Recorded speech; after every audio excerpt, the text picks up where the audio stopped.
최경영의 최강 시사.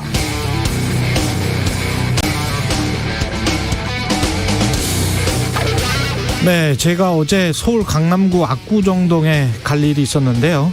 길거리를 걷다가 부동산 매물에 눈이 가더군요. 211제곱미터 땡땡 아파트 매매 73억 원, 163제곱미터 땡땡 아파트 53억 원, 48평 로얄층 금매랍니다. 금매가 48억 원. 뭐 그랬습니다. 이걸 사진에 찍어서 우리 제작팀 SNS에 올렸더니 숫자로만 보일 뿐 이제 무감각해졌다, 이런 반응이 나왔습니다. 이게 얼마나 큰 숫자인지 이제 무감각해졌다는 반응은 중요한 의미를 지닙니다. 우리가 횡단보도에서 빨간불을 보면 빨간불이다, 이렇게만 생각하고 그냥 길을 지나가 버리나요? 아닙니다. 아, 빨간불이니까 멈춰야지, 이렇게 인지하고 판단해서 가던 발걸음을 멈추지요. 그런데 숫자나 가격이 너무 커져버려서 이게 얼마나 큰 숫자인지 이제 잘 느껴지지도 않는다. 무감각해졌다. 그건 마치 개구리가 따뜻한 물속에서 점점 뜨거워지는 온도를 감지하지 못한다는 뜻. 가격으로 봤을 때는 위험이 이제 코앞으로 왔다는 걸 의미할 수 있습니다. 자, 여기까지 올라왔으니까 이제 마지막 불꽃으로 73억 원짜리 오래된 아파트들도 재건축에 기대감을 안고 100억 원 한번 찍어볼까요?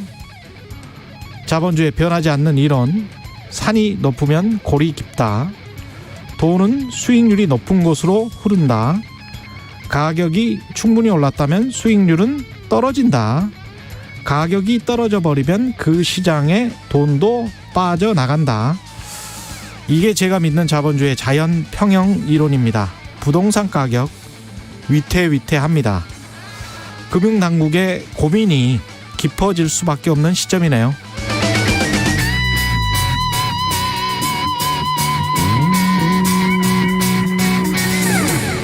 네, 안녕하십니까. 10월 28일 세상에 이익이 되는 방송 최경영의 최강시사 출발합니다. 저는 KBS 최경영 기자고요.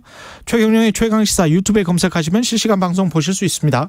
문자 참여는 짧은 문자 50원, 긴 문자 100원이 드는 샵9730, 무료인 콩 어플 또는 유튜브에 의견 보내주시기 바랍니다. 오늘 1부에서는 박합수 KB국민은행 부동산 수석 전문위원과 부동산 시장 한번 알아보겠고요. 2부에서는 추미애 전 법무부 장관 만납니다.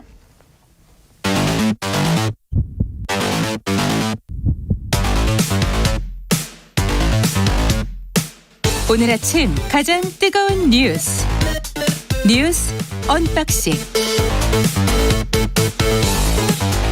자, 뉴스 언박싱 시작합니다. 민동기 기자, 김민하 평론가 나와 있습니다. 안녕하세요. 안녕하세요. 제가 계산을 해봤는데 70억 아파트를 살려면 이 시사평론가 200년 하면은 제가 할 수가 있습니다. 네. 계산해봤어요. 그 짧은 시간에. 그렇습니다. 네. 예. 한 200년 좀 안 되는 기간이면 할 수 있습니다. 가슴에 뭔가 솟구쳐 오르죠? 장수할 수 있다는 희망을 가져야 됩니다. 200년 살 수 있다. 네. 인간은 과학을 정복할 수 있다. 저는 그런 아파트에 살 생각이 없습니다. 아, 그런 네. 아파트에 살 생각이 없어요? 네. 예. 저는 이런 거를 자산가격 버블인가 아닌가를 계산할 때 말이죠. 보통 이런 식으로 계산을 합니다. 호텔에 장기 투숙을 하면 20만 원 정도에 굉장히 괜찮은 고급 호텔 들어갈 수 있어요. 아, 그렇습니까? 300일이면 얼마게요? 계산이 그것도 안 되네요, 저는. 네. 뭐 6천만 원 정도밖에 안 돼요. 6천만 원 정도밖에라니요. 네. 아닌 거에 6천만 원이면 10년 살면 6억이죠. 그렇죠. 예. 100년 살면 60억이에요. 100년 살면 60억 원이라고요. 호텔에. 고급 호텔에. 예, 고급 호텔에. 그러니까 자산의 부동산 가격이 너무 높아져서 그 땅에 또는 그 건물에 그 공간에 눌러 앉고 사는 그 돈의 액수를 다른 재와 다른 서비스랑 한번 비교를 해보세요. 이게 정상적인 건지. 그렇게 한번 비교를 해보시고 본인이 살 수 있는 기간, 저 같으면 50이 넘었기 때문에 제가 뭐 이제 살아봐야 뭐 20년, 30년 사는 거죠. 모르죠. 100년 시대입니다. 150년 더 살지 그건 모르는 겁니다. 그렇기 때문에 그런 저런 것과 비교를 해서 부동산 가격을 한번 계산을 해보시고 자가 보유율 같은 경우도 한국이 지금 60%가 넘었습니다. 전국적으로 따지면 한 네. 61% 정도 되는데 우리가 한국 언론이 가장 희한하게 한국 언론만 쓰는 단어가 한 가지 있는데 몇 가지들이 있는데 그 중에 하나가 무주택 실수요자라는 거거든요. 다들 집을 살 것을 예정하고 있는. 그렇죠. 정확합니다. 무주택이면 다 실수요자라는 게 한국 언론의 어떤 가정과 전제인데 미국처럼 1인당 GDP가 우리보다 2배 정도 높은 나라도 자가 보유율이 65% 정도 됩니다. 네. 공산국가가 아니면 100% 자가 보유율을 보유하고 있는 자본주의 국가 선진국은 없어요. 우리보다 아무리 부자 나라라고 하더라도. 그런 나라는 지구상에 존재하지 않습니다. 예. 뭐 러시아 같은 나라 뭐 그런 공산국가들은 있을 수가 있습니다. 있을 수가 있는데 자본주의 국가에서 그러니까 제가 말씀드리는 거는 61%에서 앞으로 100%가 사게 될 것이다. 40%는 남았다라는 게 아니고요. 앞으로 5%도 안 남았다. 살 사람들이. 아파트라는 것 자체가 공산주의가 만들어낸 문물인데 예. 한국에서는 시사평론가 아파트에도 못 살고 호텔에도 살 수가 없습니다. 그래서 오늘 이 얘기 제가 괜히 꺼내가지고 네, 죄송합니다. 네. 슬슬 본론으로 들어가겠습니다. 예. 오늘 첫 번째 뉴스는 역시 노태우 전 대통령의 국가장이네요. 예. 정부가 국가장으로 치르기로 결정을 했고요. 다만 국립묘지 안장은 하지 않기로 결정을 했습니다. 정부가 일단 밝힌 내용은 12.12와 5.18과 같은 역사적 과오가 있긴 하지만 남북기본합의서 등 국방정책에 공헌을 한 점 그리고 형선고 이후에 추징금을 납부한 노력 등을 고려했다 이렇게 설명을 하고 있는데요. 일단 국가장 장례위원장은 김부겸 국무총리가 맡고요. 전해철 행안부 장관이 장례집행위원장을 맡습니다. 26일부터 30일까지 장례 기간이 5일장으로 치러지고요. 연결식과 안장식은 30일에 거행이 됩니다. 이 기간 동안 국가, 지방자치단체, 공공기관은 조기를 개항을 하게 됩니다. 근데 비판도 만만치 않게 제기가 되고 있습니다. 비판의 내용은 제가 굳이 설명을 하지 않아도 많은 분들이 아실 거고요. 예.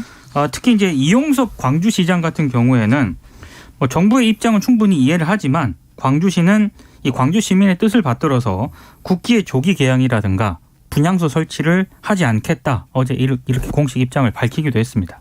그러니까 일각에서 국가장법을 개정해야 된다. 이제 송영길 이 민주당 대표도 그 얘기를 했는데 그런 지적이 나올 수밖에 없는 게요. 이 노태우 전 대통령의 경우에는 이제 지금 국무회의에서 그 이유를 이제 설명을 한 거죠. 이게 지금 국가장법에 보면은 뭔가 국가와 사회에 현저한 공헌을 남겨야 되고 국민의 추앙을 받는 사람이 사망했을 때 그리고 전직 대통령 등등 당선인 등등이 사망했을 때 국가장을 하게 돼 있는데 여기에 해당하는 것, 공헌에 해당하는 것을 이제 이 남북 기본합의서 등의 북방 정책으로 공헌한 것이다. 이렇게 이제 이유를 설명한 것인데 이게 사실은 각 정부에서 정권마다 과거를 어떻게 해석하느냐에 따라서 달라질 수 있는 것이잖아요. 그리고 예. 전두환 씨라든가 그다음에 지금 예우가 박탈된 박근혜, 이명박 전 대통령 등등에 대해서는 어떻게 적용할 거냐에 대한 논란이 계속 불거질 수밖에 없기 때문에 이것은 결격 사유나 제한 사유를 더 이제 추가해 가지고 보완할 필요가 있다는 논의가 또 이제 얘기가 진행되고 있어서 이 결론을 정치권이 낼 수 있을 것이냐 그게 좀 필요해 보입니다. 예. 그리고 우리가 이제 국가라는 것도 우리가 서구 민주주의를 도입하고 있기 때문에 국가라는 게 사실은 정부를 의미하는 건 아니거든요. 그렇습니다. 명확하게 이야기를 하자면 정부에서 그렇게 결정을 했다는 거고 국가는 정부와 시민사회로 구성이 돼 있는 거지 않습니까? 그래서 시민사회는 다른 생각을 충분히 할 수 있습니다. 그리고 예. 개인적으로 좀 안타깝게 생각을 하는 건 이게 전두환 씨보다는 좀 나았다라는 그런 평가를 많이 하지 않습니까? 예.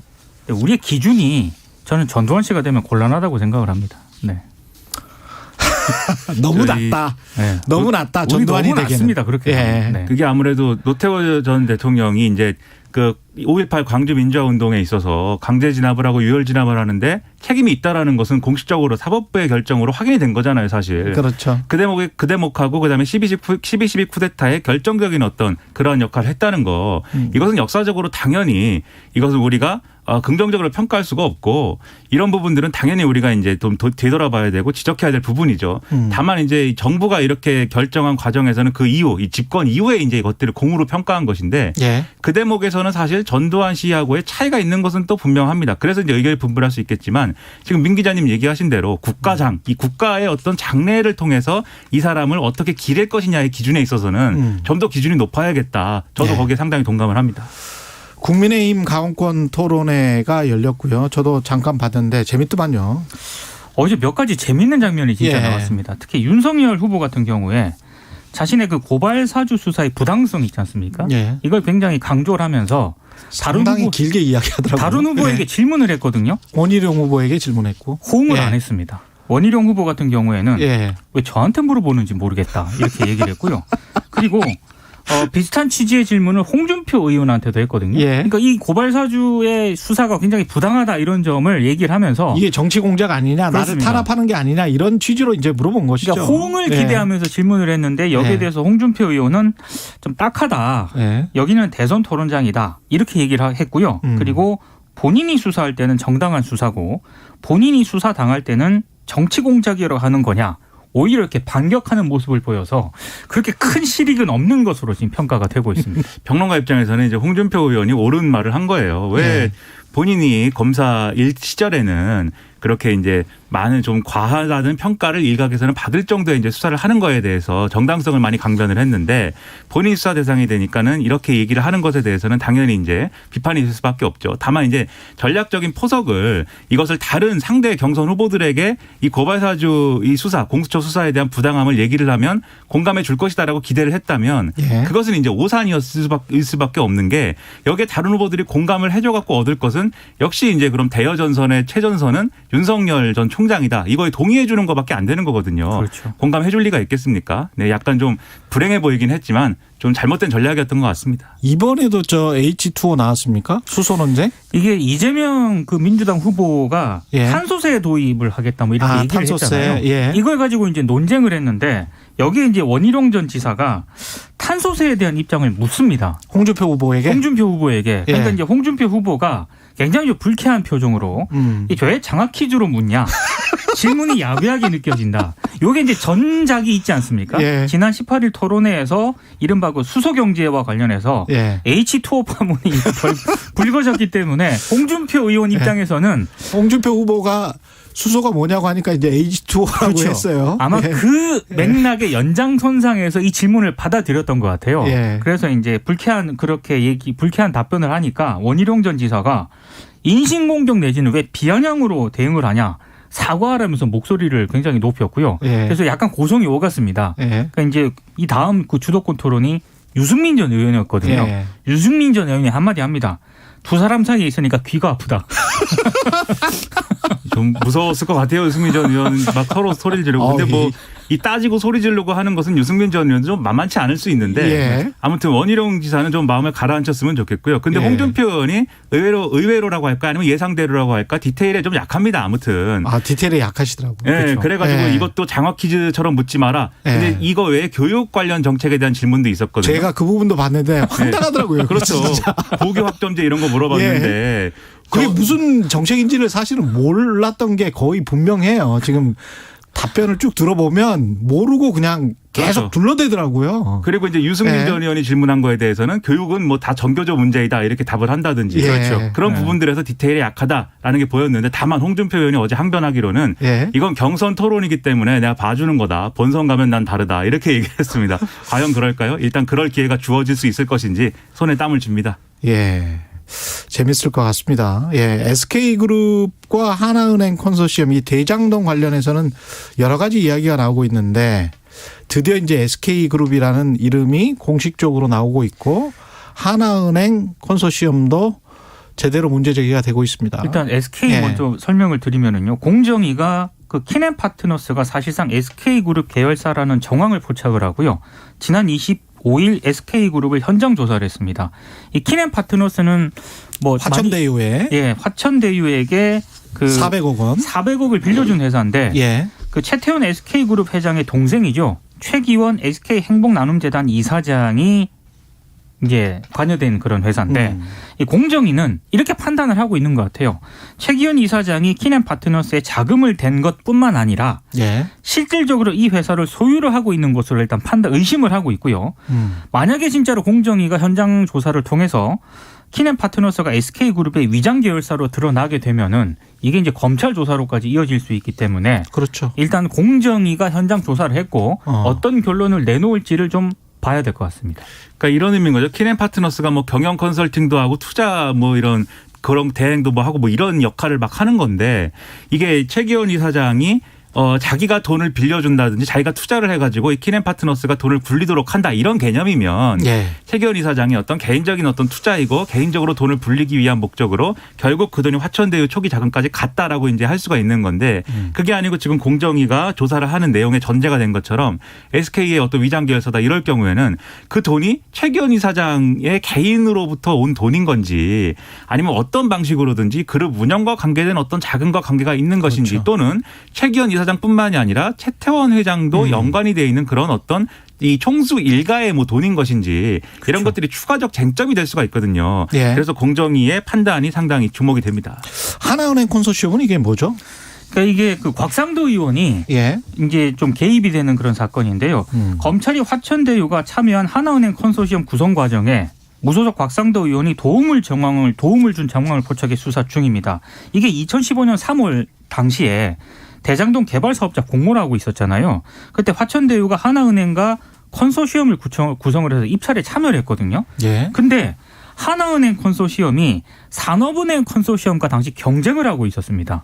근데 그 당시 하나은행 측이 산업은행 컨소시엄에 참여한 부국증권 측으로부터 동업 제안을 받았다라고 하거든요. 아, 동업 제안을 받았다. 그러니까 만약에 하나은행이 그 동업 제안을 받아들이게 되면은 하나은행 컨소시엄이 깨지게 되는 거고요. 그렇죠. 산업은행 쪽으로 가게 되는 거죠. 그렇죠. 그렇게 예. 되면 화천대유 입장에서는 사업 자체가 이게 좌초될 상황에 처해 있기 때문에 전주를 잃어버리게 되는 거네요. 그렇죠. 예. 그래서 이제 당시 곽상도 의원과 친분이 깊었던 김만배 씨가 곽상도 의원을 통해서 당시 김정태 하나금융지주 회장에게 부탁을 해서 컨소시엄이 깨지지 않도록 부탁을 한 것으로 검찰이 의심을 하고 있고 참고로 김정태 회장, 곽상도 의원, 김만배 씨는 다 성균관대죠. 성균관대 동문입니다. 그리고 곽상도 의원 아들에게 50억이 간 거 있지 않습니까?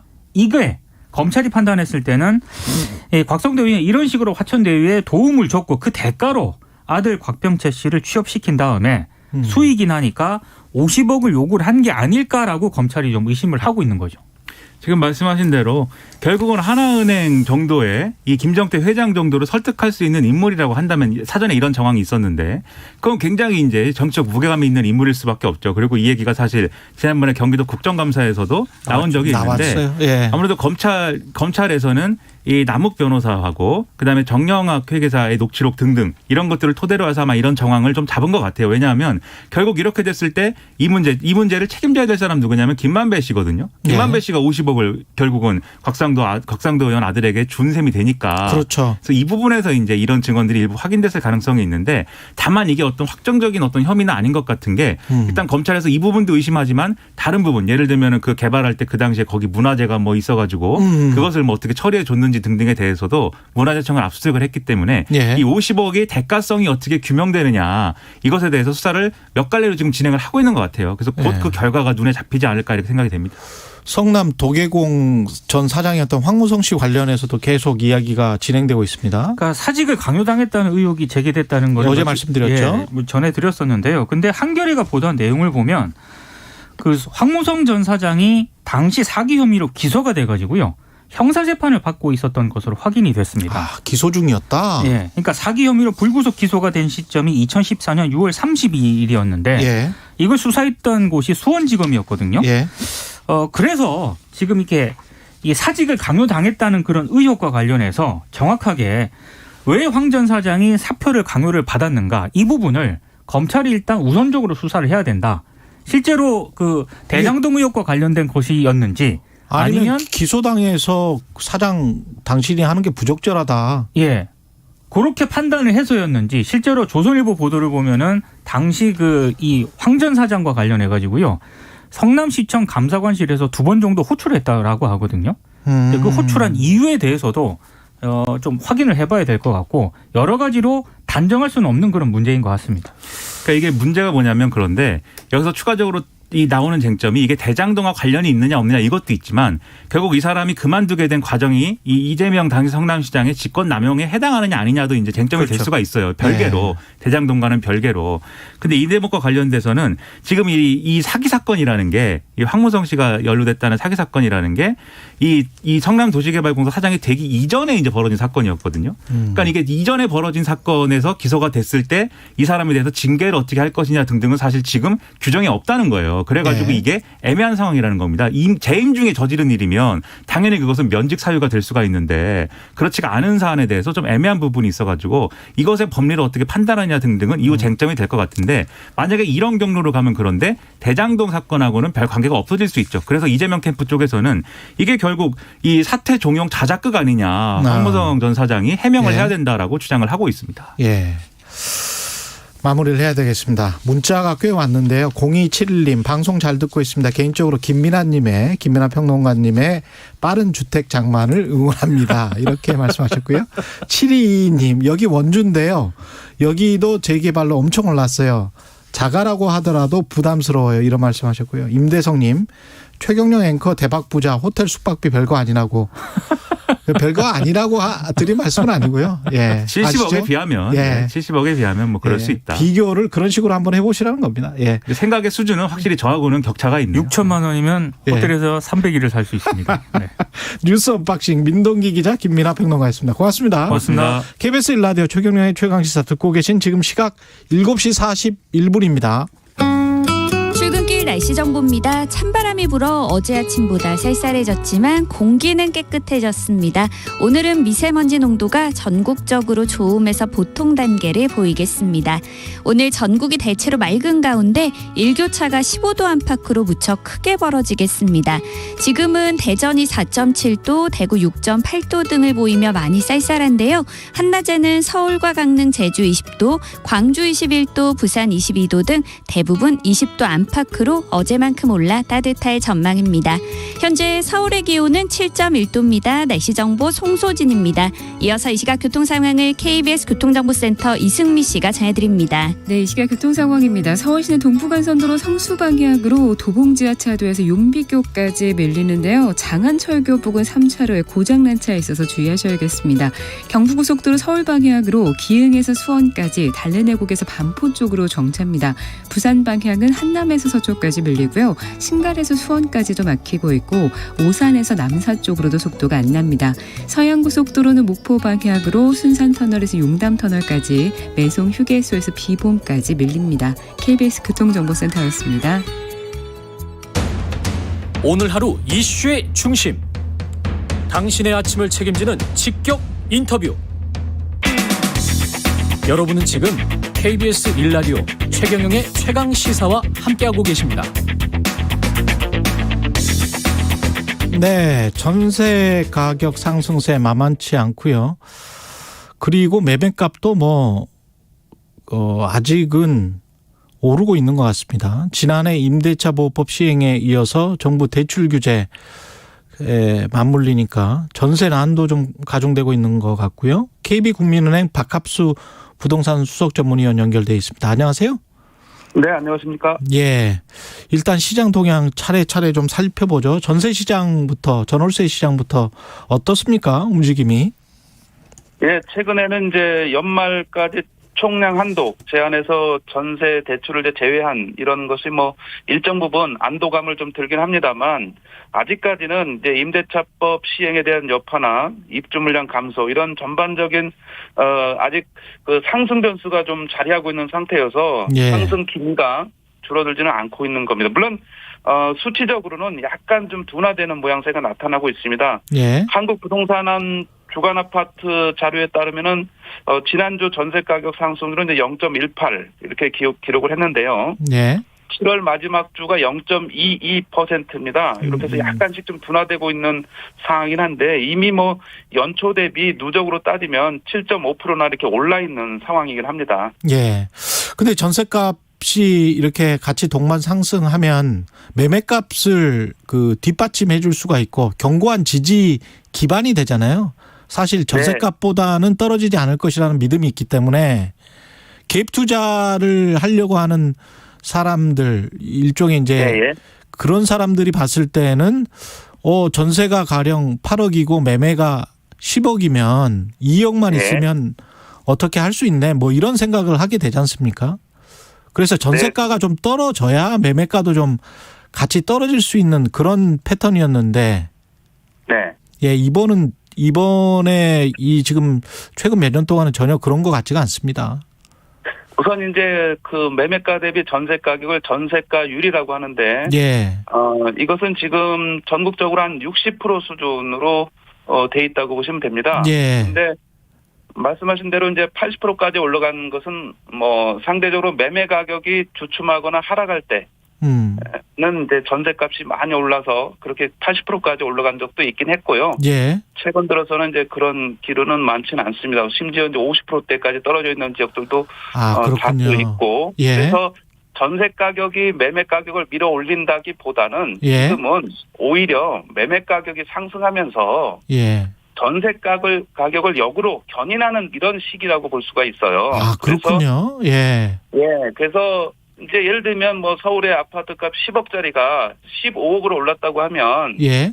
전세 가격은 이제 60% 정하면 6억이었는데 15억이니까 이게 60% 9억으로 올라가는 격이 되는 거거든요. 지금 이 순간에는. 전세가율은 전세가율은 똑같은데 이제 가격은 올라가게 돼 버린 거네요.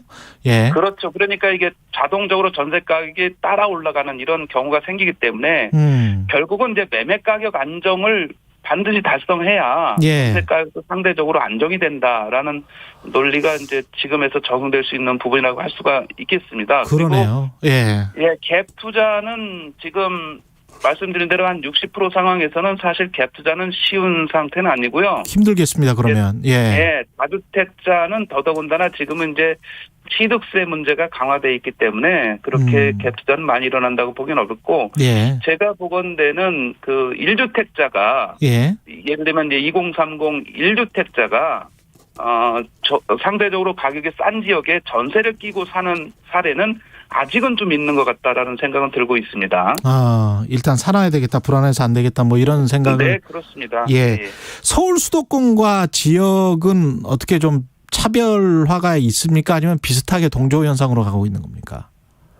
우선 이제 KB 주택가격 동향조사 예. 자료를 잠깐 보게 되면 10월달 전국 전세 가격 상승은 0.62%인데 예. 서울은 0.64. 수도권은 이제 0.72 정도 돼요. 인천, 경기 합쳐서. 확실히 높군요. 예. 근데 이제 5개 광역시는 0.54. 예. 기타지방 0.42입니다. 이렇게 본다 그러면 수도권 위주로 좀 높고 5개 광역시 지방 순으로 이렇게 낮아지는 이런 상황을 보이게 됩니다. 예. 그만큼 이제 다행스럽게도 이런 지방 지역의 상승률은 뭐 수도권에 거의 뭐 한 60% 수준으로 이제 상승률이다. 이렇게 보면은 다행히 5개 광역시나 기타 지방은 좀 상승률에서는 안정되는 이런 기미를 보이고 있다로 볼 수 있습니다. 작년 1년간 누적 상승률이 KB 자료에는 이제 6.54%인데 예. 올해는 10월까지만 해도 벌써 8.12%가 올랐어요. 그래서 자칫하면 연말까지는 뭐 한 10% 정도 오르지 않겠나 이런 우려가 된다고 할 수가 있겠네요. 예. 거래량은 어떤가요? 거래량은 이제 우리가 6월 1일부터 전월세 신고제를 실시했는데 아직까지는 이게 공식적으로 데이터화해서 통계화된 자료는 아직 없고요. 그래서 제가 좀 찾아봐서 이 추이를 알 수 있는 것이 서울시 뭐 부동산 정보 광장 이런 숫자가 되겠습니다. 예. 이 수치를 보게 되면 특이한 게 보이게 되는데 8월까지는 물량이 대략 한 월간 15,000건 내로 쭉 이렇게 형성이 됩니다. 그러다가 9월 달에는 이제 1,200건, 10월 달에는 이제 어제까지 10월 27일까지 8,400건 정도가 기록이 됐어요. 그렇게 본다 물량이라는 거는 거래가 된 거죠? 거래량을 얘기하는 거고, 예. 이 기준은 이제 주민센터나 뭐 대법원 여기에 이제 확정일자 신고를 한 그런 데이터이기 때문에 우리가 뭐 정확한 통계치는 아니지만 추이만 좀 참고로 해볼 수가 있다라고 보게 되면 줄어들고 있군요. 예. 15,000건에서 9월, 10월 10,000건 수준으로 줄었다. 이렇게 좀 판단을 해볼 수가 있습니다. 이게 의미하는 거는 뭘까요? 우선 이제 그렇게 본다 그러면 이거죠. 현재 거주지에서 주로 연장을 하고 있다. 이게 확정일자는 주로 이제 신규 이사를 가거나 이렇게 할 때 신고를 하는 그런 그렇죠, 시스템이기 그렇죠. 때문에 예. 현 거주지에서 계속해서 연장을 하고 있다. 이건 다행스럽게도 이제 우리가 임대차법에서 계약갱신 청구권을 2년을 행사할 수 있지 않습니까? 왜냐하면 다른 데로 옮겨가면 뭐 1, 2억 이상 이렇게 비싸게 줘야 되기 때문에 예. 최대한 현 거주지에 머무려는 이런 성향들이 좀 강하게 나타나면서 이런 이동이 좀 줄어드는 이런 상황도 나타나고 있지 않나 하는 생각이 듭니다가. 예. 지금 금융당국은 전세자금 대출도 오른 분에 관해서만 잔금 지급일 전에 이제 대출을 해주겠다는 거잖아요. 그래서 철저히 이제 실수요 위주로만 하겠다는 건데 이런 부분들이 시장에 어떤 영향을 미칠까요? 그거는 제 개인적인 소견에는 아주 당연한 거입니다. 이미 자기가 전세자금이 5억이 있었는데 이게 6억으로 올랐다 그래서 6억에 뭐 예를 들면 뭐 70%, 뭐 4억 이상 이렇게 해주는 것은 바람직하지 않고요. 이미 5억이라는 자기 자금이 있었다고 가정하면 올라간 1억에 대해서만 해주는 거는 상당히 합리적이다로 좀 생각이 들고. 그리고 그걸 사실 전세자금 받아가지고 주식 투자하는 사람들도 많았거든요. 네, 그런 수는 이제 거의 뭐 사라지지 않겠나 해서 정상화된다고 좀 생각이 들고, 그 전세자금 대출을 통상적으로는 잔금을 기준으로 해서 3개월이 경과되더라도 3개월 이내에는 해주는, 물론 이제 주택 구입자금도 마찬가지예요. 이게 잔금 날부터 3개월 이내에 대출 신청을 하면 해줬어요. 그런데 사실은 이미 잔금 날에 다 대금을 준 상태이기 때문에 후후 3개월 안에 받는다는 것은 다른 목적으로 유용을 해서 활용할 가능성이 있다는 거죠. 이미 기존의 필요자금을 다 완성해서 지급을 했지 않습니까? 그래서 이거는 당연히 막아야 된다라는 게 제 주장입니다. 이거는 뭐 어차피 필요자금 외에 따로 또 받는 거기 때문에 이런 거를 규제하는 것은 뭐 당연히 저는 정상적인 정부의 대응이라고 판단이 됩니다. 문재인 정부 내내 부동산 대책 굉장히 많이 나왔는데도 불구하고 하여튼 여러 요인들이 있겠지만 뭐 정부의 실책도 포함해서 부동산 가격이 많이 오른 거는 사실이고 서민들 굉장히 힘들어진 것, 특히 이제 무주택 서민들은 힘들어졌습니다. 이게 지금 가격과 관련해서는 어떻게 보세요? 지금 이 상태의 가격은 사실 상당히 좀 높아진 그런 부담 있는 가격이라고 할 수가 있어요. 왜 그러냐면 지난 이제 4년간 뭐 주택 가격이 뭐 2배 올랐다 이런 이제 보도도 있지 않습니까? 우선 그때 당시에 우리가 이제 주택의 구매력 기준으로 쓰는 TIR이라는 그 기준을 보게 되면 서울 기준으로 9에서 한 10 정도밖에 안 됐어요. 근데 지금은 18.8 거의 뭐 19 정도를 기록하니까 19년치 자기의 연간 소득을 다 모아야 집을 산다는 이런 상태이기 때문에 하나도 안 쓰고.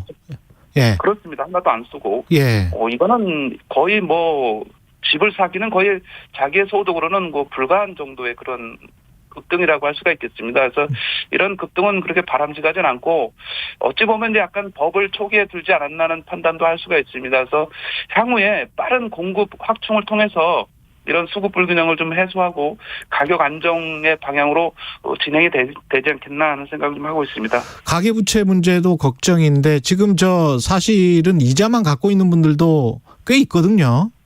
네, 그렇습니다. 근데 이제 원리금 분할 상환이 뭐 다른 나라들은 원래부터 그렇게 하는 거였는데 우리는 오랜 수십 년 동안의 역사가 그냥 그 이자만 갚다가 부동산 가격이 좀 오르면 그거 팔아서 또 옮기고 뭐 이런 식이었단 말이죠. 그리고 이제 그거를 금융당국들이 사실상 이렇게 손 놓고 보고 있었던 건데 이걸 분할 상환으로 조금씩 이제 바꾸겠다. 그게 이제 또 규제 정책의 핵심인데 이게 또 미치는 영향이 있을 거란 말입니다. 결국은 이제 소득이 제한된 상태에서 상환 능력이 중요한 그런 뭐 이슈로 등장을 한 거죠.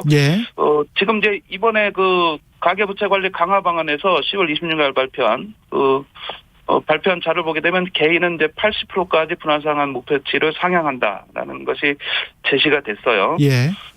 이것은 이제 어떤 면에서는 이자만 내는 이런 거치 기간을 줄이고 원금과 이자를 동시에 상환하는 이런 비중을 높이게 되면 당연히 상환 능력이 한계가 되기 때문에 매수 자체가 좀 어려워질 수 있는 측면은 뭐 당연히 있다고 할 수가 있겠습니다. 예. 이런 거는 이제 어떤 면에서는 전체적으로 가계부채 대출을 좀 적게 받는 내지는 또 매수 수요를 나름대로는 좀 누그러뜨리는 이런 영향으로 작용을 할 것으로는 보여지고요.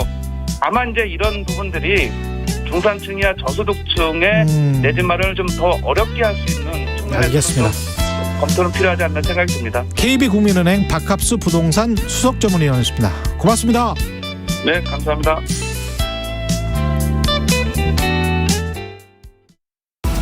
어느 날 A기업 김대리에게 도착한 지인사칭 이메일. 열어보는 순간 당신의 모든 자료가 암호화되었습니다.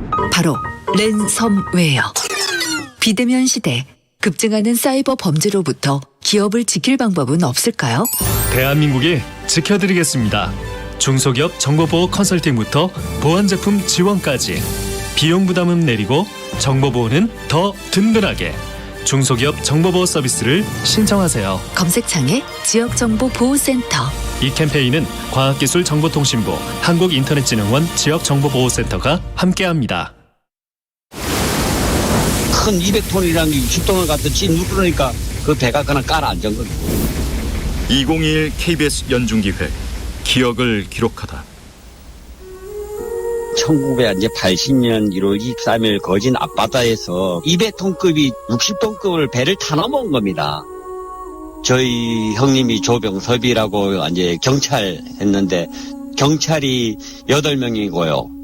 군 업무를 해간 군인이 9명 이래가고 17명입니다. 그때 당시에는 전두환 군권전들이 이제 들어온 지 얼마 안 되잖아요. 그래서 저희들이 유가족들이 어떻게 할 수 있는 힘이 없었습니다. 본인들은 날씨가 흐리고 파도 치고 이랬다 그랬는데 저희들이 이제 그때 기상 조건을 적어 조사해 보다 보니까 그런 일이 없었습니다. 그때 당시에 수색은 하긴 했습니다. 수색을 하고 이렇게 했는데도 우리나라 기술로서는 인양을 할 수 없다고 하니까 이러니까 저희들이 그냥 수응을 강제적으로 했지만은 언론 통제를 하다 보니까 국민들한테 알리거나 이런 수는 없었습니다. 1980년 1월 23일 새벽 야간 경계 근무 중 다른 경비함과 충돌 사고로 침몰한 해경 경비정 7위정을 기억합니다. 12.12 사태 이후 전국이 혼란에 빠져있던 그 시기에 17명의 승조원이 탑승한 경비정은 차가운 바닷속으로 사라졌고 진상규명도 유해 발굴도 이루어지지 않았습니다. 당시 19살이었던 동생 조병주 씨는 60을 넘긴 오늘도 형 조병섭님을 기다리고 있습니다. 당신과 대한민국의 기억, KBS가 기록합니다.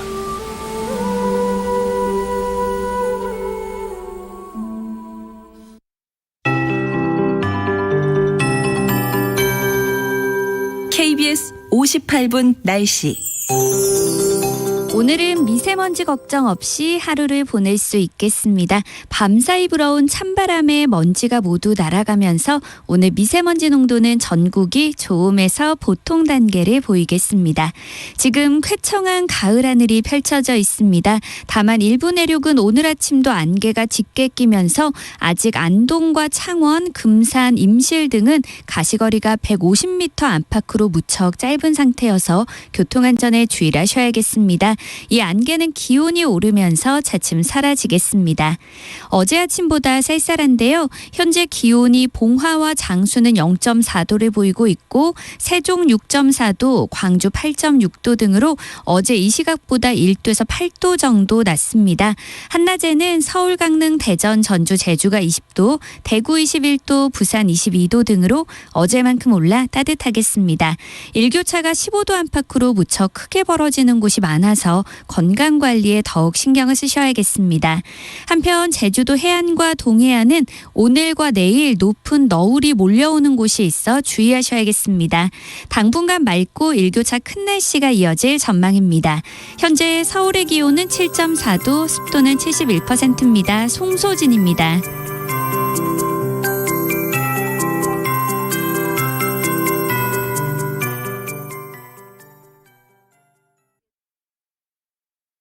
정성을 다하는 국민의 방송 KBS가 8시를 알려드립니다. AM 711kHz, FM 97.3MHz, KBS 1라디오입니다.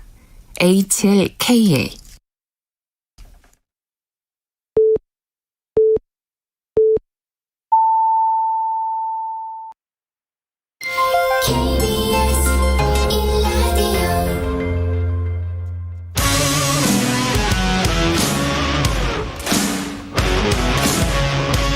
오늘 하루 이슈의 중심 최경영의 최강 시사. 네, 더불어민주당 이재명 대통령 선거 후보와 경선 주자였던 추미애 전 법무부 장관이 어제 오찬 회동을 가졌습니다. 내년 대선 승리를 다짐했고요. 민주당 원팀 선대위 구성이 다음 달 2일로 완료되고 코앞으로 다가왔죠. 용광로 선대위를 위한 여당의 발걸음 빨라지고 있습니다. 민주당 이재명 후보 선대위 명예선대위원장으로 합류한 추미애 전 법무부 장관 이야기 나눠보겠습니다. 안녕하세요. 네, 안녕하세요. 예. 어제 이재명 후보와는 어떤 말씀들 나누셨습니까? 네, 선거에 임하는 각오를 서로 말씀을 드렸고요. 예. 저는 수구 냉전 보수 세력의 부활을 막고 또 21세기 선진 민생 강국으로 발돋움을 하느냐 마느냐 그런 일대 대전을 각오하고 있다라고 말씀을 드렸고요. 예. 제가 또 그 네거티브에 빠지지 말고 개혁을 넘어서는 사회 대전환 이게 필요하다라고 또 계속 강조를 해왔는데 또 그 말씀을 나누고 그래서 이제 제가 명예선대위원장 겸 또 사회 대전환 위원장을 맡게 됐습니다. 명예선대위원장은 어떤 직함인가요? 공동선대위원장하고는 어떻게 다른 건지도 궁금하고요. 네. 후보의 선거를 뒷받침하기 위해서 제일 위로는 상임 고문이 있고요. 예. 네, 그리고 아래로는 공동선대위원장이 있는데요. 예. 함께 뛰셨던 후보 정세균 후보님 또 이낙연 후보님은 그 상임 고문으로 수락을 하셨고. 예. 네, 그 위에 후보 위에 있는. 예. 그리고 당내 그 역할을 해야 되는 중진 의원들은 공동선대위원장을 하셨어요. 예. 네. 그래서 저는 이제 개혁의 기치를 시종일관 말씀을 드렸고. 예. 또 지지자들 가운데 이재명 후보님 지지자와 저의 지지자의 합이 한 60% 가까이 되니까 역시 이제 민주당이 중도층을 두텁게 하기 위해서는 이런 개혁 우군을 결합시키고 기대치를 높이는 거다라고 생각을 하고요. 이제 그런 이 역할이 명예선대위원장을 통해서 좀 수행이 현장에서 좀 많이 돼야 되겠다라는 데 공감을 하고 명예선대위원장이 된 겁니다. 아까 그 수구 냉전 세력의 부활을 막는 대선이 되어야 한다 이런 말씀을 하셨는데 그러면 수구 냉전 세력이 국민의힘으로 규정을 하시는 거죠? 지금 그 대장동 사건을 보면 검찰, 언론, 재벌, 야권의 그런 정치 세력 뭐 그런 그 카르텔이지 않습니까? 예. 그런 그 카르텔에서 그 보면 이제 개혁 저항 세력으로 그 개혁의 입구를 검찰이 결국 수문장처럼 지키고 있는 형국이 되는 것이죠. 네, 그래서 사회 대전환을 하기 위해서는 그런 개혁부터도 사실은 다 그 조절하지 말고 감당을 해야 된다라는 것이죠. 예. 네. 지금 사회대전환위원회 위원장도 맡으셨는데 그러면 사회대전환위원회도 결국은 대장동 같은 상황을 막기 위한 그 원래 이제 주장해 오셨던 게 지대개혁이나 뭐 이런 것들이기 때문에 네. 그런 것과 이제 맞닿아 있는 겁니까? 검찰개혁, 지대개혁 그런 개혁 과제뿐만 아니라 앞으로 우리 사회가 나아가야 될 탈탄소 시대를 맞이하기 위해서는 역시 그 정의로운 대전환을 해내야 되는 것이고 그걸 또 하지 않으면 그 기후 정의를 공동으로 세계 공동의 가치로 내세우고 있는데 거기에 대해서도 우리가 합류를 할 수가 없고 또 그런 기술에 있어서도 후진국으로 돼버리는 거죠. 그래서 디지털 혁신, 뭐 기후 정의, 교육 혁신 이런 것이 다 함께 논의 주제인 것입니다. 예. 근데 본선에 가서는 이제 중도 확장성도 굉장히 필요하고 원팀이어야지 그게 또 가능할 것 같은데 네. 지금 저 이낙연 그 전 대표랄지 그 지지자들이랄지 어떤 유기적으로 화학적으로 다 결합하고 있는 것인가 의구심을 보내는 시선도 있는데 어떻게 보세요?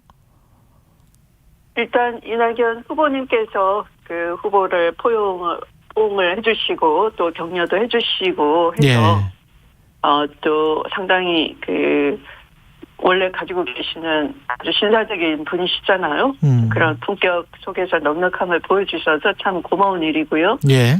사실 뭐 일부 지지자들은 반발하는 분들도 있으시죠. 그런데 그런 그 강성 지지자가 그렇게 많아 보이지는 않습니다. 대부분은 말씀하신 그 화학적, 유기적 결합을 지지하고 오히려 거기에 또 합류를 하는 그런 분들이 훨씬 더 많은 것이 사실이죠. 예. 지금 저 김동연 전 경제부총리랄지 안철수 국민의당 대표 두 사람이 약간씩 뭐 다르기는 합니다만은 이른바 삼지대 이게 삼지대가 뭐 우파 삼지대도 있을 수 있고 진보 삼지대도 있을 수 있고요. 예. 네. 정의당도 어떻게 보면 삼지대라고 할 수 있겠죠. 네. 예. 어떻게 보세요? 이게 중도 확장성과 또 맞물리면 결국은 선거에서 뭐 4~5% 포인트 차이로 왔다 갔다 할 것이기 때문에 네. 어떻게 해야 될까요? 민주당 같은 경우는 전략을?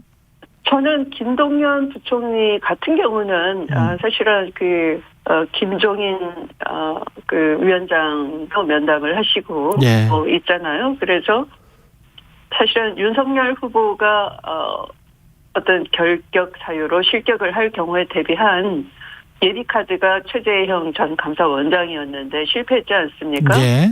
그러면 김동연 후보는 제2의 최재형이다. 최재형이 또한 인기가 오르지 않을 경우에 염두에 뒀던 예비카드가 이제 김동연 아니었겠느냐. 그렇게 보시는군요. 네, 그렇게 봤는데, 예. 뭐 이분이 이제 스스로 그 준비하고 나가시겠다라고 하는데, 그 제2의 최재형 카드도 그쪽에서는 접어진 마당에 또 나 홀로 뛰신다고 해서 되겠는지 하는 건 상당히 의문스러워요. 그래서 별로 걱정 안 해도 될 상황 같고요. 지금 말씀하신 중도 확장성 이런 문제에는 예전처럼 이념의 중도만 생각하면 그건 낡은 개념인 것 같아요. 그래서 이제 자꾸 민생이냐 개혁이냐 이런 이분법에 쉽게 매몰이 돼버리는데 저는 현재의 중도라는 것은 사실은 뭐 설문을 해도 잘 다 답변을 안 하는 귀찮아하시는 분들인데 이분들의 관심을 끌어들이기 위해서는 정치 효능감을 높이는 건데 그것은 곧 화려한 말 아닌 구체적인 실천을 보여서 정치 생산성을 증명을 하는 겁니다. 그래서 민생 개혁을 나눌 게 아니라 개혁은 곧 민생을 위한 것이고 국민을 위한 것이다. 국민의 고통을 덜어드리는 것이고 개혁은 따뜻한 것이다. 포용하는 것이다. 아름다운 것이다. 이렇게 자꾸 다가가야 되는 것이고요. 그걸 결국 잘하는 세력이 더불어민주당 세력이다를 지금은 자꾸 개혁을 거리두려고 했는데 그게 아니고 이 따뜻한 개혁의 실체를 가지고 다가갈 때 선거 승리가 가능하다. 그렇게 생각합니다. 윤석열 후보 같은 경우에 이제 그 계속 여당에 대한 공세, 여당 후보들에 대한 공세를 늦추지 않고 있는데 이재명 후보와 문재인 대통령 청와대 회동을 두고도 잘못된 만남이다, 선거 개입 행위다, 뭐 이렇게 이야기를 하고 지금 내각을 해체하고 거국 선거관리 중립내각으로 개편하라 이렇게 지금 주장을 하고 있지 않습니까? 네. 어떻게 생각하세요? 기본적으로 대통령은 더불어민주당 당적을 가진 분이시고요. 또 임기가 끝나는 날까지 그 국민에 대한 약속을 다 지켜야 되는 그런 책임성이 있는 것이고요. 그걸 우리는 국정에 대한 책임이라고 하지 않습니까? 네, 그래서 그런 점을 모르시고 자꾸 얘기하시는 것 같고요. 그런 식으로 한다면 대통령 임기가 법에 정해져 있는데 임기를 이렇게 중도에서 차단하는 거나 마찬가지고요. 허수아비 대통령 만드는 것이겠죠. 그래서 오히려 이 정치 검찰, 정치 중립을 어기고 그 정치 검찰 본인이 뭐 대통령 자리가 무엇인지도 모르고 또 대통령이 행정부 수반이라는 기본 상식조차 무시하는 그런 발언을 한다는 것은 어불성설이다 생각을 합니다. 예. 지금 공수처가 손준성 검사 구속영장 신청했다가 기각이 됐는데 네. 이 고발 사주 의혹과 관련해서는 난항을 겪고 있는 것 같은데 이게 진실이 밝혀질까요? 어떻게 보십니까? 진실은 뭐 이미 밝혀졌다? 디지털 증거가 있는 것이고 거기서 손준성 혐의자가 하는 여러 가지가 사실은 전문가들의 눈으로 보면은 다 배척당하지 않습니까? 그리고 이번에 영장 기각은 법원이 상당히 정치적 결정을 한 것이다라는 오해를 살 수밖에 없습니다. 예. 네, 원숭이에게 사과 따먹지 말라 기대하는 격이에요. 그러니까 수사정보 정책관은 수사정보를 수집하는 기술이 탁월한 사람이에요. 네, 그런데 또한 증거인멸 기술도 탁월한 겁니다. 지난번 판사 사찰 문건을 보더라도 그 생산된 문건만 남아 있는 것이고 그 문건의 흔적에 여러 번 문건을 작성했다라고 보여졌어요. 그래서 이 행정법원 판단에서도 판사 사찰 문건에 대해서는 또 그것도 이 징계 사유로 해당이 된다 이렇게 판단을 한 것이죠. 그런데 막상 그 압수수색 결과에 그게 증거가 잘 잡히질 않았어요. 결국은 그 증거인멸을 했다라는 얘기죠. 컴퓨터에 남아있지 않다는 건. 예.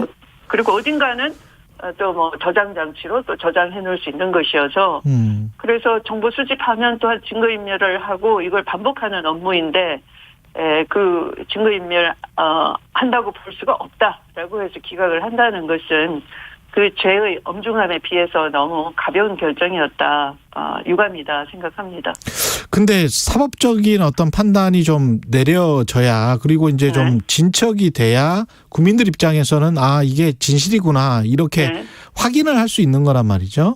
지금 그래서 사법정의를 실현하는 것은 사실은 이 수사기관과 법원이 함께 해야 되는 것인데요. 이 같은 경우에는 보면 영장에서 그 손준성 본인이라는 걸 언제 보냈는지 특정하지 못했다. 그래서 이 공수처의 그 수사가 허술했다. 이렇게 그 언론 보도 나는 걸 봤어요. 예. 그런데 사실 영장 청구서에 기재하는 정도는 죄를 범하였다고 의심할 만한 상당한 이유를 기재하면 되는 것이지 언제 보냈느냐 하는 것은 수사해서 특정해내는 것이고 공소장에 그렇게 기재하면 되는 것이거든요. 예.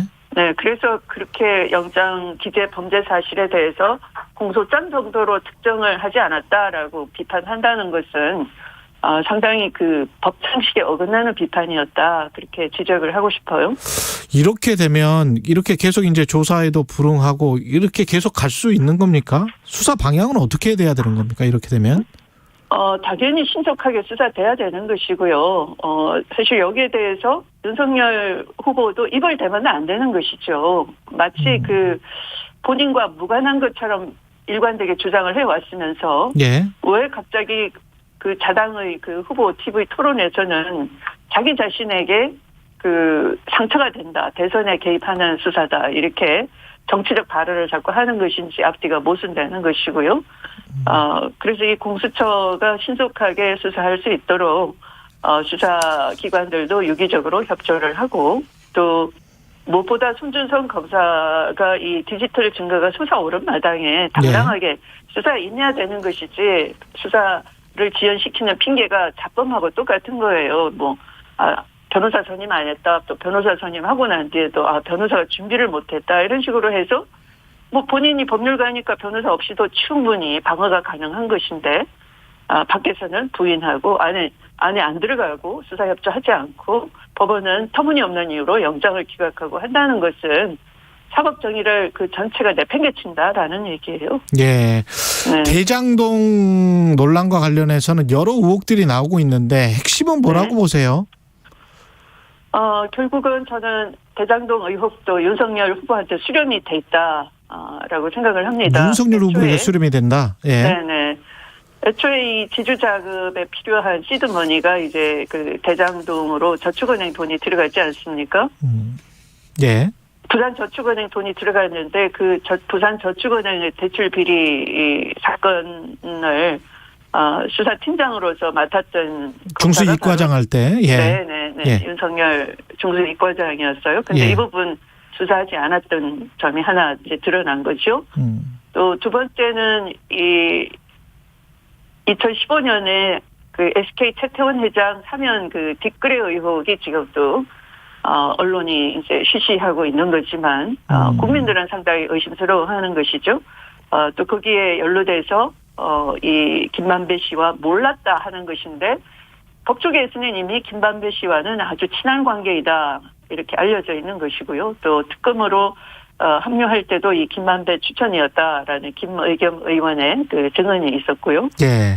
이 사건 관련해서는 그 부친의 주택을 김만배 씨 누나가 이제 매입을 했는데 사실은 잘 팔리지 않는 그 동네라는 거 아니에요. 그런데 갑자기 주택 매매가 이루어졌고요. 그것도 이 총장으로 가기 전, 임명받기 전이었고. 그래서 이 피할 수 없는 그 내관들이 고발 사주 이외에도 이렇게 대장동 사건 관련해서도 두 가지 지점에서 윤석열 후보에게 이제 수사가 수렴이 되고 있는 상황이다라고 봅니다. 그러면 지금 말씀하신 거 종합하면 다 연결돼 있다. 2011년 중수이과장 할 때 부산저축은행 SPC 수사가 부실하게 됐다라고 말씀하시면서 이게 이제 윤석열 중수이과장과 연결돼 있었고 2015년에 최태원 회장 사면과도 연결돼 있을 수 있다. 그리고 2019년 김만배 씨 누나가 윤석열 부친의 집을 산 것도 윤석열과 연결된 것이 아니냐. 이런 말씀이네요. 그렇죠. 네. 네. 알겠습니다. 윤석열 후보 같은 경우는 지금 그 특히 이제 전두환 그 옹호 발언 논란 그 이후에 사과 과정에서의 개와 사과의 사진 이것 때문에 이제 지지율이 좀 떨어지는 것 같은데 어떻게 보십니까? 이 전후의 과정도 그 어떻게 보시는지 궁금하고 그 다음에 이제 홍준표 후보가 될지 윤석열 후보가 될지 유승민 후보가 될지 모르겠는데 그것도 어떻게 전망하시는지도 궁금하네요. 네. 우선 전두환 그 옹호 발언이나 뭐 개사진 논란은 사실은 상당히 뿌리 깊게 그 정치 검찰이 역시 그 방식은 정치 군인 방식을 생각하기 때문에 기성 정치를 무능하다고 내려 찍으면서 그 민심 위반을 확대시켜가고 또 그 속에서 그 본인의 그 등장 명분을 내세우고 하는 건 매우 닮은 꼴이죠. 예. 그래서 이 전두환 옹호 발언은 그냥 나온 것이 아니고 평소에 많이 생각했던 거다라고 생각이 되는 것이고요. 또 거기에 그 개사진으로 이 사과하면서 또 한번 논란을 일으켰다 하는 것은 아마 이 당내 선거에서는 역시 강한 지지층의 결집이 좀 필요하기 때문에 어떤 광주에서의 소란거리 이런 걸 좀 평소에도 생각하고 의도된 자극 아니었겠느냐 하는 그런 그 지적도 있더라고요. 뭐 설마 거기까지 갔는지는 모르겠으나 상당히 그 이 법기술자로서 정치 기술도 나쁜 것을 많이 배웠다라는 느낌이 들었고요. 결국은 최종 후보로서는 올라가기가 어렵지 않겠느냐 하는 것인데 그러나 또 이 일반 여론조사 50이고 또 당원 여론조사 50 이렇게 돼 있기 때문에 조금 예측은 좀 어렵네요. 저로서는. 예. 알겠습니다. 말씀 감사합니다. 여기까지 하겠습니다. 고맙습니다. 민주당 이재명 대선 후보 캠프의 명예선대위원장 추미애 전 법무부 장관이었습니다. 감사합니다. 공정, 공익, 그리고 균형. 한 발짝 더 들어간다. 세상에 이익이 되는 방송. 최경영의 최강시사.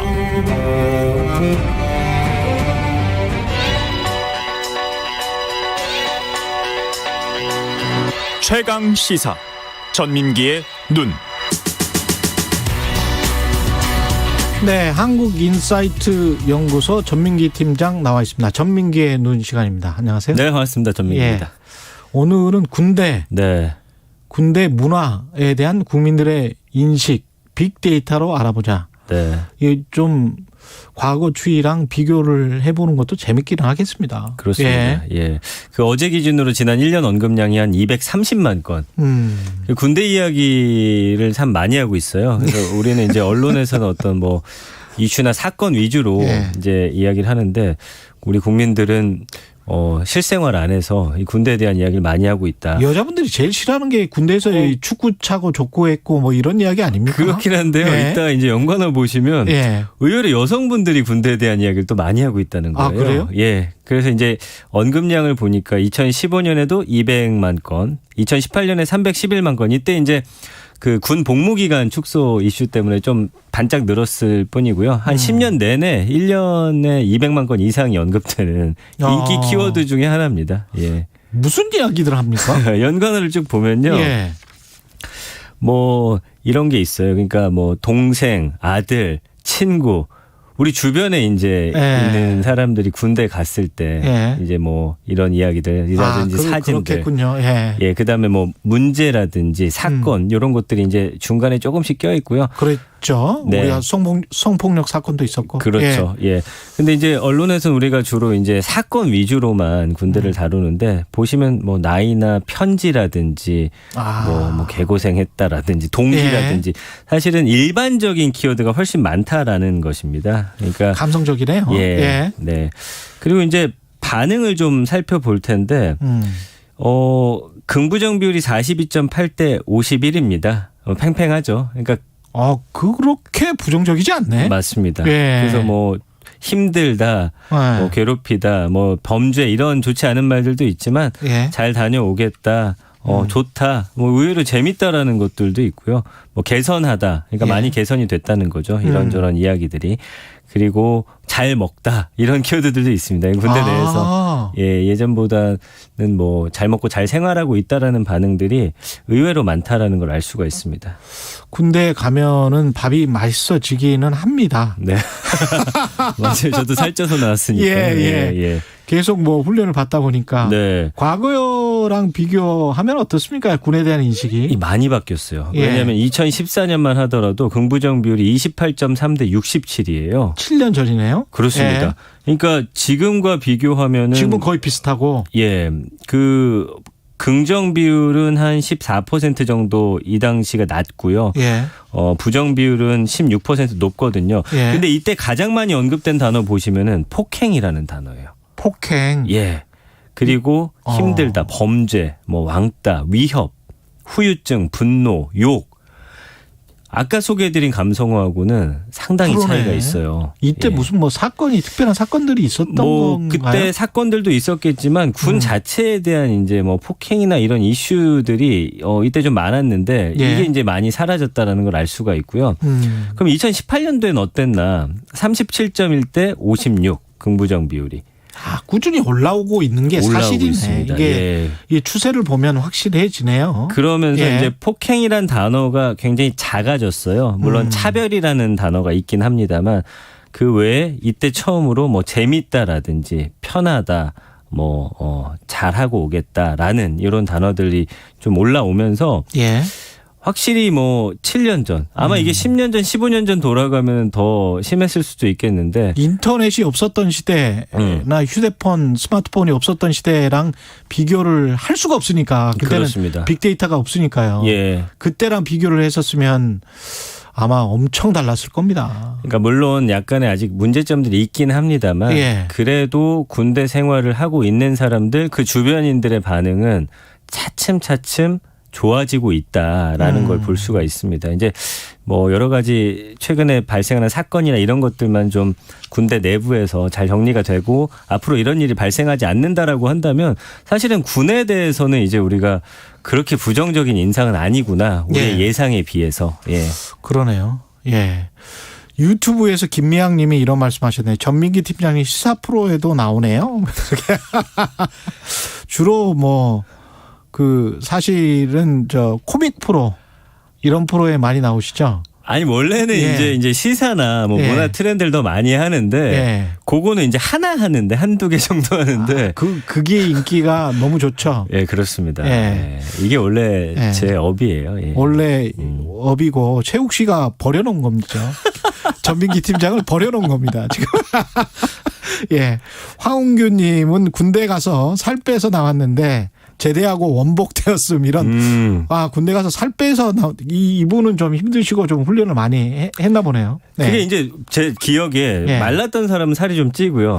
좀 이제 과체중이었던 분들은 오히려 좀 빠지고 이런. 저도 말랐는데 군대 가서 살이 쪘거든요. 굉장히 규칙적으로 살고. 규칙적으로 살고 그러니까. 맞습니다. 밥 잘 먹여주고 그러니까 뭐 그랬던 것 같은데 유튜브 같은 경우도 이 관련해서 어떤 그 검색이 됩니까? 군대 관련 영상이 상당히 많아요. 3,300개 정도 되고 조회수가 무려 지난 1년 동안 3,300개. 1억 7천만 건 조회수가. 그렇군요. 좋아요가 324만 건.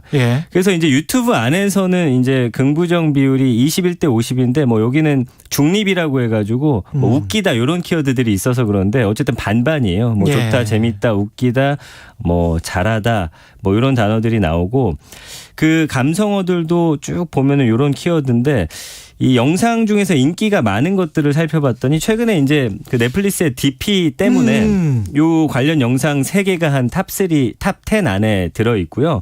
이게 다 합쳤더니 한 1,300만 뷰. 그 외에는 뭐 예를 들면 군대 음식 만들어서 먹는 거라든지. 군대 음식을 다시 재현해서? 그렇죠. 이 뽀글이라고 해가지고 이제 그냥 그 라면인데 뜨거운 물 그냥 붓는 거죠. 컵라면. 그리고 하여튼 좋진 않다고 합니다만 몸에 군대리아라든지 아니면 군대에서 끓였던 뭐 이런 그런 음식들 그런 거를 이제 다시 한번 재현해 가지고 먹는 이런 영상들이 상당히 인기가 있고요. 그 외에 봤더니 뭐 풀린 군번과 꼬인 군번 차이라든지 이런 군대 내부의 이런 것들을 설명해 주는 것들이 상당한 인기 콘텐츠로 자리를 잡고 있더라고요. 군대 생활하고 사회생활하고 좀 비슷한 게 군대도 사실은 보직을 어떤 보직을 받느냐 이게 제일 또 중요한 맞습니다. 것 같습니다. 제가 이제 PX병 출신인데 PX병이셨어요? 사회에서 나왔더니 무시를 굉장히 많이 해요. 그러나 저는 들어갔더니 그 자리가 비어 있었을 뿐이고 뭐 제가 선택한 건 아닌데 어쨌든 뭐 이런 보직과 관련한 이야기들 많이 있습니다. 재밌죠. 그런 보직 이야기들 군대에 정말 갖가지 보직들이 있습니다. 군 장병 두발 관련해서 요즘에 이제 기사가 있었잖아요. 맞습니다. 이제 그 군 간부하고 병사 간의 두발 규정 차별이 없어진다는 기사였고요. 그러니까 지금은 간부들은 조금 기르는데 좀 길러도 되고 사병들은 다 스포츠 머리잖아요. 이게 봤더니 육해 공군별로 다 그 기준이 따로 있더라고요. 그래서 육군 같은 경우는 병사가 앞머리, 윗머리 3cm 안팎이고 옆머리하고 뒷머리는 1cm 이내. 해 공군은 앞머리 5cm, 윗머리 3cm 이내. 근데 이걸 없앤다는 겁니다. 그래서 이것과 관련해서 언급량이 작년과 대비해서 177% 증가를 했고요. 관련 연관어도 뭐 간부 병사 차별, 계급 폐지 가이드라인, 핵심 스포츠 해병대는 이 기준이 좀 더 짧더라고요. 근데 이제 감성어를 봤더니 42대 53이에요. 그래서 아니 머리 기르면 좋은 거 아닌가라고 생각을 했는데 부정도 꽤 있네요. 감성어들을 쭉 살펴봤더니 어떤 내용이었냐면 사실은 군을 가는 것 자체는 변함이 없잖아요. 그러니까 이거 군대 가는 주변인들 입장에서는 사실은 내 지인이 군대 가면서 머리가 짧은지 긴지는 사실 큰 중요하지 않은 사안이었어요. 그러니까 건강히 잘 갔다 오고 이런 것들이 더 중요한 사안이기 때문에 아직 그리고 실행이 안 돼서 그런지 아직까지는 긍부정 비율이 이런데 이제 일단 사병들이 머리 기르고 나면 그 이후에 실제 반응들을 좀 볼 수 있을 것 같습니다. 알겠습니다. 전민기의 눈이었습니다. 감사합니다. 고맙습니다. KBS 라디오 최경영의 최강시사 2부는 여기까지고요. 잠시 후 3부에서는 김기식의 식센스 준비되어 있고요. 홍콩 과기대 김현철 교수도 연결합니다.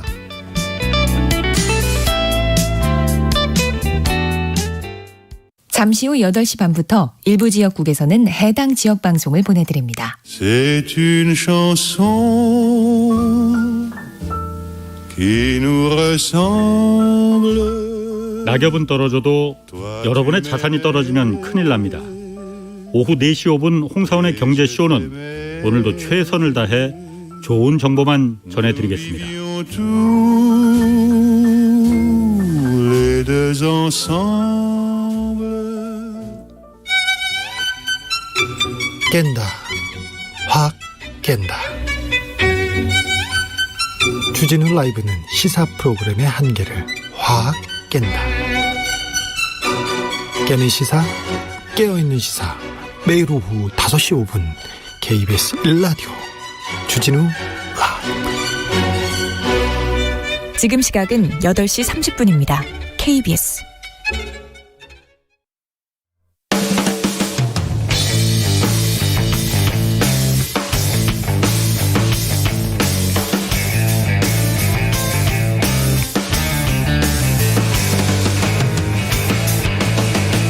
최경영의 최강 시사.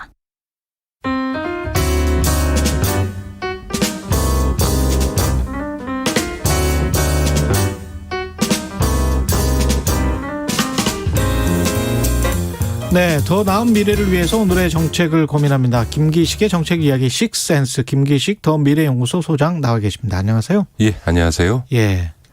비정규직이 통계청 통계로도 800만을 넘었군요. 네네. 예.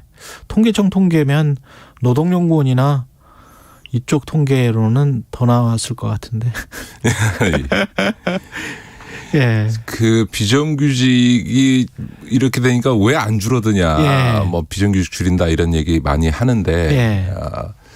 결론적으로 말씀드리면 비정규직은 늘어나면 늘어나지 줄지 않을 거다. 그리고 그거는 정부의 정책을 잘하고 못하고 무관하다. 이렇게 말씀을 먼저 드릴게요. 지금 전체 임금 노동자 중에서 38.4%입니다. 806만 명이. 근데 예를 들어서 그 독일은 뭐 전 세계적으로 노동권 보호가 가장 강한 나라 중에 한 나라인데 그런 독일에서조차 지금 비정규직 비율이 우리랑 거의 비슷합니다. 네, 그러니까 이게 전 세계적인 추세고요. 그래서 세계 이 노동기구 ILO가 최근에 와서는 유연 안정화, 비정규직은 불가피한데 그 불가피하게 발생하는 비정규직을 어떻게 안정화시키고 임금 차별 없게 하고 어떻게 사회보험에서 커버해 줄 거냐 이렇게 바꿀 정도로 비정규직이라고 하는 게 전 세계적 현상입니다. 왜 그러냐 하면 우리나라 이 고용시장 구조에서 3차 서비스 산업 비중이 67% 정도 됩니다. 소위 제조업은 이제 20%가 건설업 빼면 20%도 안 되고요. 건설업을 포함해봐야 20% 초반대고 나머지가 이제 1차 농업 이런 쪽에 종사하시는 건데요.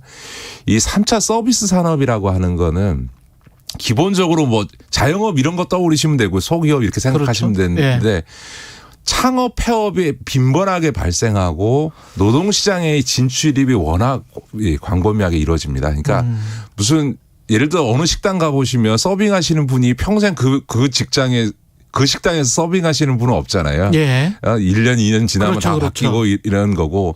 뭐 헬스클럽을 가든 뭐 트레이닝장이나 뭐 요즘 많아지는 건강 관련 이 서비스 산업에도 보면 트레이너들도 계속 이직이 잦거든요. 그러니까 다시 말해서 3차 서비스 산업 비중이 고용에서 3분의 2를 넘어가는 그게 다 선진국도 마찬가지고 우리도 선진국 반열에 들어갔기 때문에 고용시장 구조가 그렇게 변하면 3차 서비스 산업의 특성상 비정규직이 늘어날 수밖에 없습니다. 연봉 높은 곳으로 그냥 가는 거군요. 그렇죠. 그러니까 예를 들어서 우리가 IMF 직후에 IMF 경제 위기 97년도 위기 직후에 IMF가 한국의 노동시장의 유연성을 신자유주의적으로 요구해서 비정규직이 크게 늘어나서 그 뒤에 우리나라 사회에는 한 30년 동안을 특히 진보 진영에서는 정책 때문에 비정규직이 늘어났다 이런 식의 주장을 30년 동안 해왔는데 실제로는 그 영향은 일시적인 거고요. 산업 구조가 변화되면 비정규직이 늘어날 수밖에 없다. 더군다나 이제 4차 산업혁명이 이루어지면서 플랫폼 기업들이 확산되어지고 온라인 상거래가 늘어나면서부터는 오히려 비정규직은 그래서 아까 결론적으로 말씀드렸던 것처럼 늘어나면 늘어나지 줄어들지 않는다. 아까 그 방금 전에 나왔던 전민기 팀장 같은 경우도 어떻게 보면 이제 프리랜서죠. 네. 예. 그렇겠습니다. 지금 미디어 산업 관련해서도 뭐 방송사가 한두 개만 있었던 그런 시절이 아니고 1인 미디어랄지 굉장히 많은 소수 미디어들이 생기고 있기 때문에 그쪽도 지금 거의 마찬가지거든요. 맞습니다. 그러니까 보통 이 전문 직종에 해당되는 곳들은 오히려 자발적인 비정규직이 많습니다. 어디에 묶이기보다는 자기가 예를 들어서 일을 많이 해서 왕창 벌었다가 좀 일 덜하고 여행 다니고 이러고 싶은 마음도 있고요. 그다음에 네. 프로젝트성으로 일을 하기 때문에 어디에 종속되지 않으려고 하고요. 그렇기 때문에 이게 비정규직의 양상이 과거처럼 제조업에서 임금 따먹기라고 보통 얘기하죠. 그러니까 예. 저임금의 노동자를 쓰기 위해서 비정규직을 썼던 게 IMF 직후에 나타난 현상이라고 한다면 지금은 그런 제조업 분야에서의 비정규직 비중은 굉장히 적고요. 비정규직의 대부분은 3차 서비스 산업에 있는 겁니다. 근데 이제 직장 내에서 정규직과 비정규직의 차별이나 이런 거는 분명히 있기 때문에 그거는 좀 극복돼야 되는 거 아닙니까? 그렇죠. 이제 문재인 정부의 비정규직 대책과 관련해서 이제 비정규직의 정규직화를 공공부문에서 추진했는데 왜 비정규직 오히려 늘었냐? 네. 저는 공공부문에 있어서 비정규직을 정규직화한 문재인 정부의 그 정책은 기본적으로 맞다고 생각합니다. 물론 저는 그 방식에 있어서 너무 일률적으로 다 직고용하는 방식으로 가는 건 좀 문제라고 보지만 그건 맞는데 사실 공공이 차지하는 비중이 얼마 안 되는 거거든요. 근데 네. 민간 영역은 강제할 수도 없고 앞서 말씀드렸던 것처럼 3차 서비스 산업은 정규직화 하라는 게 부적절한 거거든요. 잘못 알려져 있습니다만 일부 노조 관계자들만 택배 노동자의 정규직화를 요구하지 실제로 20, 30대 택배 노동자들이나 배달 노동자들한테 물어보면 정규직화 싫어합니다. 왜냐하면 본인들 입장에서는 그냥 몇 달, 한 반년 충분히 일해가지고 한 달에 600만 원, 700만 원 벌어가지고 네. 한두 달은 좀 쉬었다가 이렇게 하고 싶지 그냥 이게 소위 레귤러 잡으로 정규직식으로 일하고 싶어 하지 않는 경향들이 있는 거거든요. 그래서. 그러면 윤석열 후보 말이 맞는 거 아니에요? 주 120시간. 120시간 어떻게 일합니까? 진짜. 그건 윤석열 씨가 진짜 예. 세상 모르고 예. 하는 소리고 120시간 일하면 주 120시간씩 일하면 죽죠. 예. 말도 안 되는 소리고. 근데 이제 제가 말씀드리는 건 이런 겁니다. 비정규직의 문제를 정규직화만이 대안이다라고 생각하는 건 전혀 부적절한 거죠. 오히려 이제부터 고민해야 되는 거는 이런 3차 산업의 고용 비중이 커지면서 불가피하게 존재할 수밖에 없고 늘어나는 비정규직에 대해서는 차별이 없도록 하고 예. 심지어 스웨덴이나 이 네덜란드 같은 데는요. 비정규직을 쓰면 임금을 더 주게 돼 있습니다. 왜냐하면 정규직은 고용이 안정된 반면에 비정규직은 고용을 안정시켜주지 않는 대신에 그 단기간에는 정규직보다 임금을 더 주게 돼 있습니다. 아까 어떤 분이 지금 댓글 그 똑같은 이야기 쓰셨어요. 예, 예. 그래서 우리나라도 어떤 회사는 그렇게 한답니다. 예, 예, 예. 그러니까 지금부터는 산업 구조의 변화됐으니 비정규직의 대책의 핵심은 이제는 정규직화가 아니고 비정규직의 처우를 개선하고 사회보험의 사각지대가 없도록 만들고 동시에 비정규직에 대해서는 임금을 더 주는 방식으로 가야 되는데 문제는 우리나라에 이게 안 되는 결정적인 이유가 있습니다. 어떤 건가요? 임금 구조 때문에 그렇습니다. 호봉제. 연공급 임금 구조 때문에 안 됩니다. 연공서열 때문에. 예, 그러니까 예를 들어서 네덜란드는요. 임금 노동자의 60%가 비정규직입니다. 그럼 다 자발적 비정규직입니다. 예. 그러니까 정규직에 비해서 임금도 더 받고요. 4시간 일을 하면서 그 소위 사회보험이나 이런 거에 아무런 차별이 없고요. 자기가 비정규직으로 일하다가 정규직으로 하겠다고 하면 그거 그냥 다 받아주거든요. 본인들이 본인들의 경쟁력을 그렇죠. 믿는 거네요. 그래서 예. 이제 ILO도 그렇고 전 세계적으로 가장 주목받는 노동유연화 그러면서 유연 안정성을 추구하는 나라가 네덜란드고 전 세계적인 연구 대상입니다. 그런데 이런 게 가능한 거는 뭐냐면 임금 구조가 이게 직무에 따라서 임금 구조가 만들어진 직무국 구조가 돼 있으니까 정규직과 비정규직의 임금을 비교할 수 있는 거예요. 근데 우리나라는 직무급이 아니고 연공급 구조라 그래서 입사되고 나서 호봉제식으로 10년 되면 10호봉 올라가고 20년 되면 20호봉 올라가거든요. 그렇습니다. 그러니까 똑같은 일을 해도 입사 기간이 얼마냐에 따라서 임금이 2배 차이 나거든요. 현대자동차 신입사원하고 현대자동차 지금 25년 근무한 사람하고 월급 차이가 2배 나거든요. 예. 자, 그러면 비정규직에 대해서 정규직보다 임금을 차별하면 안 된다. 그때 그 차별의 기준점이 똑같은 일을 하는데 입사 1년 차를 기준으로 할 거냐, 입사 25년 차를 기준으로 할 거냐. 그러네. 그러니까 이건 비교 대상이 안 되는 거예요. 왜냐하면 똑같은 일을 하는데 그냥 입사 기간이 얼마냐에 따라서 임금이 2배까지 차이 나는 상황에서 정규직 안에서도 이런 임금 차이가 나는데 정규직과 비정규직의 임금을 어떻게 비교해서 동일임금, 그러니까 동일노동 동일임금을 할 수 있겠으며 차별을 금지한다고 법에다 아무리 써도 이건 차별 아닙니다라고 했을 때 차별이라고 이야기할 근거가 없는 겁니다. 연공서열을 먼저 폐지를 해야 되겠네요. 그렇죠. 연공국 구조를 직무국 구조로 바꿔서 똑같이 자동차 공장에서 20대가 자동차 바퀴 집어넣고 달알고 50대가 자동차 바퀴 다는 거 똑같은 노동을 하는데 임금은 2배 차이 난다. 이게 과연 공정한 임금 체계냐. 숙련도가 만약에 높으면 거기에 따라서 줄지언정. 그렇죠. 그러니까 예전에는 이 연공국 구조가 그나마 통용됐던 거는 자동화가 되기 전에는 숙련도 때문에 오래 일하면 임금을 더 줄 이유가 있었던 거예요. 근데 지금은 모든 공장이 다 자동화돼서 사실 입사한 지 1년만 지나면 3년 근무한 사람이나 5년 근무한 사람이나 10년 근무한 사람이나 숙련도의 차이라고 하는 거는 기술직 빼놓고는 거의 없거든요. 결국은 노동조합 조직률이 떨어지고 이런 것들도 전 세계적인 현상이 된 게 이런 3차 서비스 산업의 발달과 연결이 돼 있고. 그렇죠. 얼마 전에 있었네요. 그 현대자동차에서 아주 우리나라 노동당 운동사에 아주 획기적인 사안이 벌어진 거 아닙니까? 현대자동차 노동조합이 임금 협상을 했는데 그게 50대 이상의 소위 장년층 생산직에게 유리하게 임금 협상을 하니까 20, 30대의 그 MZ세대의 사무직 조합원들이 다 탈퇴해서 별도의 노동조합을 만들었지 않습니까? 그 이유가 뭐냐면 이 연공국 임금 구조화에서 소위 노조를 주도하고 있는 생산직 노조를 주도하고 있는 50대에게 유리한 방식으로 임금 협상을 한다. 똑같이 일하는데 왜 나이 들었다고 해서 더 많이 가져가는 이런 임금 구조를 만드냐라고 하는 것에 대한 청년 세대의 반감이 있는 거거든요. 근데 이게 민간 기업에서 이런 현상, 근데 공무원부터 만약에 뜯어 고친다면 다음에 대통령이 될 사람이 누군지는 모르겠습니다만은 주요한 정책 변화로 봐야 될 수도 있겠습니다. 그걸로. 그 노동계도 원칙적으로는 직무국 체계로의 전환을 반대하지는 못합니다. 왜냐하면 본인들이 가장 중요하게 생각하는 게 동일노동, 동일임금이라고 얘기하고 또 연대임금제 얘기도 하고 하는데 그게 직무국을 전제하고 있다라고 하는 건 누구나 다 아는 이야기거든요. 그러네요. 같은 일이면. 예. 그러니까 공식적으로는 반대하지 못하는데 이 연공국 구조의 가장 큰 혜택을 누리고 있는 대기업이나 공공부문 노조가 노동운동 안에서 제일 힘이 세잖아요. 그렇죠. 거기 눈치를 보고 있는 건데 물론 임금구조의 개편은 정부가 일방적으로 밀어붙일 수는 없고요. 노사장 합의기구를 통해서 사회적 합의를 해야죠.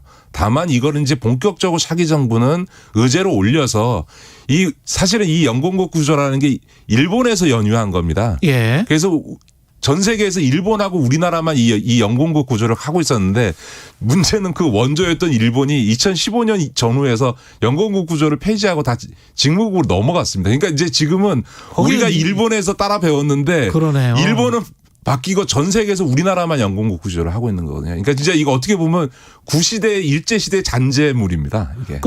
그렇게 연세 드신 분들이 또 재취업하고 그런 경우가 많기 때문에 일본은 또 우리도 연공서열로 그대로 갈 수는 없어요. 아무리 봐도.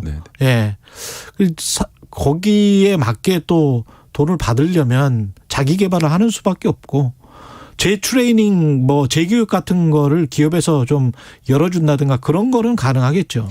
그러니까 지금은 이제 우리 노동시장 안에 두 가지 문제가 달리 생겨 있습니다. 뭐냐면은 청년들의 그 고용이 되게 실업률도 높고 고용이 잘 안 되고 취업도 어렵고 들어가는 일자리는 양질의 일자리는 적고 이런 이제 청년 세대 일자리 문제가 있고요. 근데 이제 옛날에는 노동시장 정책에서 고려 대상이 아니었던 옛날에는 은퇴하면 그냥 끝나고 조금 연금 생활하다가 이제 돌아가시는 거 있잖아요. 근데 지금은 은퇴한 뒤에도 평균 수명이 길어지다 보니까 60대 이상 은퇴한 이후에도 일을 하고 싶은 욕구도 많고 실제로 수명이 길어지니까 그 퇴직금 받아갖고는 남은 수명 기간 동안에 소득이 안 되는 거예요. 그러니까 일을 더 해야 될 경제적 필요도 있는 거거든요. 그러니까 옛날에 한 30년 전에는 무슨 60대 일자리라고 하는 거는 노동시장 정책에서 고려돼서 아예 의제 자체가 아니었는데 지금은 청년 일자리도 어렵고 이 은퇴 이후 고령자층의 일자리를 만들어야 되는 문제가 있는데 이 두 가지는 성격이 좀 다른 거죠. 예. 청년들에게는 양질의 정규직 일자리가 주어지는 게 우선순위라고 한다면 어차피 은퇴한 고령자들에겐 고령자 맞춤형 일자리를 만들어줘야 되는 거거든요. 그런데 예. 이제 일부 대공장 노동조합에서 그걸 그렇게 풀지 않고 정년 연장해달라. 아, 똑같은 혜택을 그렇죠. 받으면서. 예, 60세인 정년을 65세까지 늘려달라. 이러면 이제 청년들 입장에서 그러면 안 되지. 예. 복장 터지는 거죠. 우리는 예. 지금 무슨 취업도 얘기냐면 못 하고 있는데. 현대자동차는 예. 지난 7년 동안요 신입사원을 뽑은 숫자가 7년 내내 1000명이 안 됩니다. 예. 그러니까 현대자동차의 노동자로 생산직 노동자로 입사하는 게 서울대 들어가는 것만큼이나 어렵습니다. 이게 분명히 미스매치가 발생을 했고 마찰적인 요인이 있고 구조적인 요인이 있기 때문에 뭔가 해결은 해야 되겠습니다. 이거는. 예. 그렇습니다. 그러니까 이 노동시장에 있어서의 예. 구조개혁과 관련된 거는 한국 사회가 앞으로 전진하기 위해서 굉장히 중요한 과제이고요. 예. 적어도 이거를 정부가 일방적으로 추진할 수는 없다는 건 분명하지만 차기 정부는 이거를 이제는 사회적 공론의 장으로 끌어집어내서 정책적 우선순위를 두고 실상을 보여주고 이제 결단할 때가 됐다. 그다음에 저희 50대 세대들은 예. 우리의 기득권을 연장하려고 하기보다는 우리보다 훨씬 어려운 상황에 있는 청년들에게 기회를 줘야 된다는 차원에서는 예. 좀 그런 노동시장에서의 기득권을 양보하는 특히 모든 기득권을 가장 세게 누리고 있는 대공장이나 공공부문의 노동조합은 청년들에게 양보하는 태도가 좀 필요하다고 생각합니다. 동의합니다. 예, 오늘 말씀 감사하고요. 지금까지 김기식 더 미래연구소 소장이었습니다. 고맙습니다. 네, 고맙습니다. KBS 1라디오 최경영의 최강시사 듣고 계신 지금 시각은 8시 46분입니다.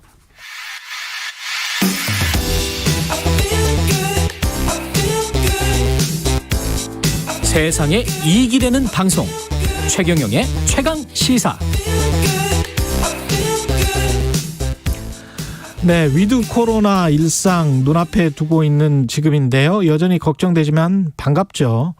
일상의 회복 전에 그동안 있었던 피해를 회복하는 것도 중요하다고 말씀하시는 분, 홍콩 과학기술대 김현철 교수님, 홍콩 상황도 좀 궁금하기도 하고요. 학생들의 교육 회복이 중요하다 이렇게 지금 강조하고 계시는데 연결돼 있습니다. 전화로. 홍콩입니다. 김현철 교수님 안녕하세요. 네, 안녕하세요. 예. 사람을 연구하는 경제학자 김현철입니다. 예. 사람을 의사 출신이시잖아요. 예. 정치인인 줄 알았어요. 네네. 그래서 어디 무슨 안양 무슨 이렇게 말씀하시는 줄 알고, 예. 의사 출신이어서 사람을 연구하는데 경제학도 사실은 사람과 관련된 학문입니다. 예. 네네. 예. 어떤 분야를 주로 연구하고 계신가요? 경제학에서도? 네, 저는 보건경제학자이면서 동시에 교육경제학자입니다. 그래서 사실은 사람을 연구한다고 말씀드렸습니다. 그러면 딱 맞네요. 지금 경제학도 들어가고 교육도 들어가고 그래서 앞으로 학교 교육이랄지 이제 코로나 이후에 어떻게 해야 되는지 그것도 좀 궁금하고요. 우리가 얼마나 타격을 받았는지도 좀 궁금하고 홍콩은 어떻게 하고 있는지도 궁금한데 먼저 홍콩 이야기부터 들어볼게요. 홍콩은 지금 어떻게 하고 있습니까? 홍콩과 중국은 지금 전 세계에서 유일하게 제로 코비드 정책을 고수하고 있는 나라입니다. 예. 그래서 실제로 홍콩에서 지난 한 3개월 동안 지역사회 감염이 전혀 없었습니다. 사실 제로 코비드 정책을 하게 되면은 되게 강력한 락다운 정책과 관리가 들어가서요. 예. 우리나라가 본받아야 되거나 따라해야 된다 이렇게 말씀드리고 싶지는 않고요. 하지만 그 덕에 학교라든지 이제 지역 내에서의 생활은 비교적 자유로운 편입니다. 그러면 마스크 안 쓰고 실내에서도 그렇게 다녀요? 제로면? 그렇진 않습니다. 예. 마스크에 대해서는 상당히 강하게 표시하고 있고요. 예.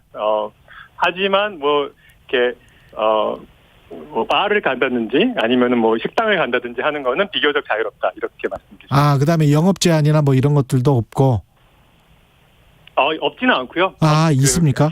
심각하게 하지는 않는다. 네. 예. 현재로는 그렇습니다. 지금 한국 방역은 11월 1일부터 이제 단계적으로 풀 것 같습니다. 단계적 일상 회복인데 멀리서 보시면 어떻게 보이나요? 한국의 상황은? 한국의 상황은 비교적 저는 잘 매니지하고 있다고 생각하고요. 예. 그런데 지금까지 우리나라가 눈에 보이는 것, 확진자 수 관리, 사망자 수 관리 이런 것들은 참 잘했는데 예. 그 눈에 보이지 않는 부분들, 예를 들어서 사회적 거리두기 정책이 공짜가 아니거든요. 예. 그 자영업자들이 손해를 보고 학생들이 그럼요. 학교를 못 가고 그러면은 그것이 장기적으로 이들의 생명에 영향을 주거든요. 예. 그런 부분까지 우리가 충분히 고려해서 사회적 합의를 만들어서 방역 정책을 했다. 그렇게까지는 못한 것 같다는 생각을 들고 있습니다. 그렇죠. 그러면 눈에 보이지 않는 것들을 앞으로 이제 챙겨야 될 텐데 이분들이 또 타격이 제일 네네. 컸을 거란 말이죠. 자영업도 그렇고. 그렇죠. 교육을 받는 학생들도 이게 줌이나 뭐 이런 걸로 받는다고 합니다만 이게 분명히 무슨 손실이 있었을 것 같은데요. 네네. 그 등교 제한의 효과는 무척 학생들한테 나쁜 영향을 주었다는 것이 충분히 예상이 됩니다. 예. 많은 나라에서 예를 들어서 프랑스, 독일 이런 나라들에서 이러한 연구들이 이미 나와 있고요. 그런데 안타깝게도 우리나라에서는 아직 그 결과가 나와 있지 않습니다.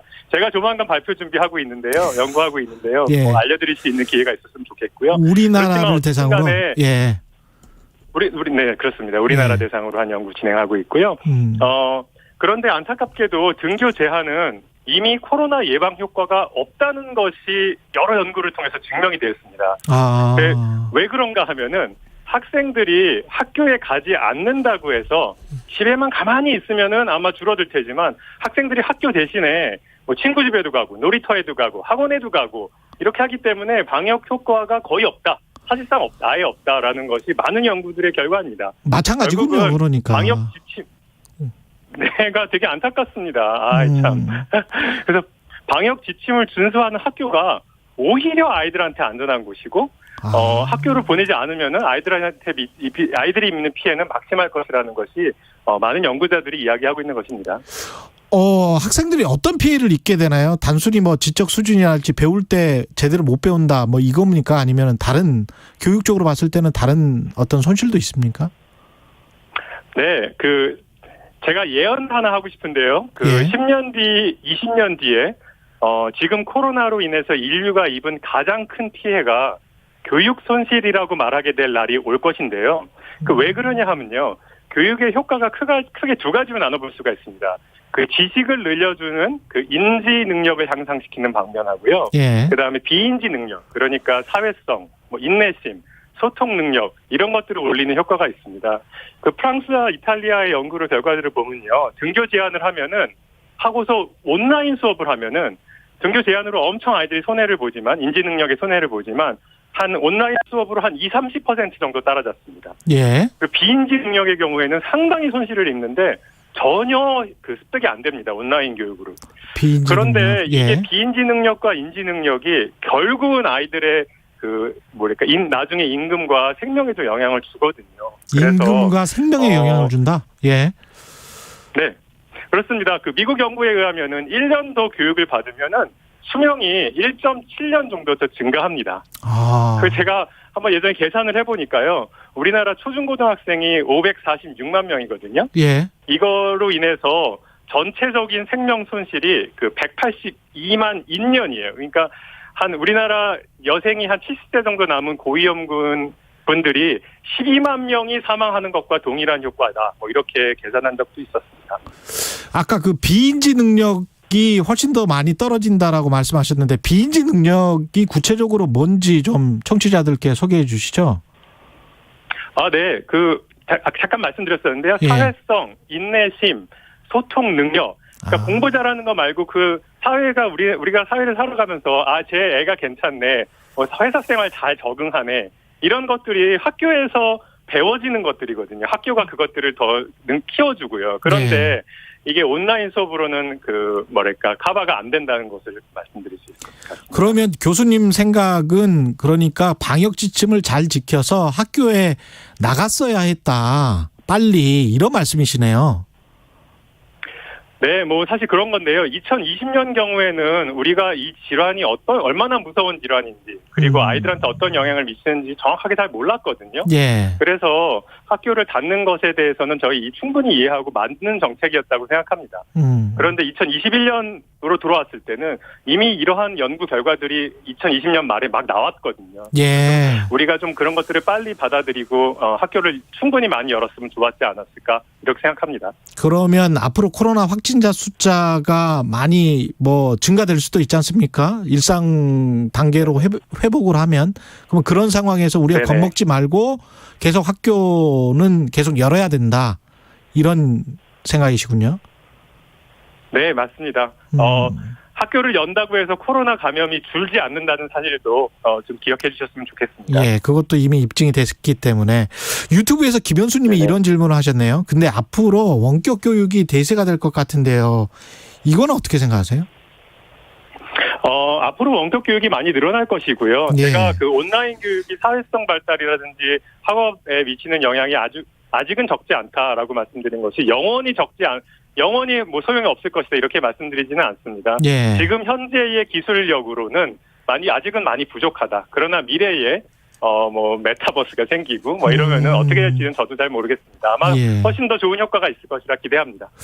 우리 같은 경우에 한국 단계적 일상 회복을 통한 진짜 이제 일상 회복을 위해서 사회나 개개인이 어떻게 노력을 해야 되겠습니까? 마지막으로. 네. 그 위드 코로나 시대에 접어들었습니다. 하지만 모든 이제 감염자 수도 많이 늘어날 것입니다. 그러나 이거 늘어난 사람들을 우리 사회가 감당하기 위해서 많은 준비를 해왔고 해갈 것입니다. 그 모든 사망을 원천 봉쇄할 만한 만능 해결책이 존재하지 않습니다. 그 사회적 거리두기를 강화해서 당장 코로나 숫자를 줄일 수는 있지만 결국은 자영업자, 소상공인 또 학생들에게 큰 영향을 주고 그것이 또 생명의 손실로 이어집니다. 그래서 그리고 또 마지막으로 백신 도입 이후에는 이제 백신을 맞으신 분들은 코로나19의 위험이 작년과는 다르다. 백신 전과는 이제 완전히 다르다라는 것들을 좀 국민들에서 인식하셔서 조금 더 마음 편안하게 상황을 지켜보셨으면 좋겠습니다. 감사합니다. 지금까지 감사합니다. 홍콩과학기술대 김현철 교수였습니다. 고맙습니다. 10월 28일 목요일 KBS 1라디오 최경영의 최강시사 오늘은 여기까지고요. 저는 KBS 최경영 기자였습니다. 내일 아침 7시 20분입니다. 고맙습니다.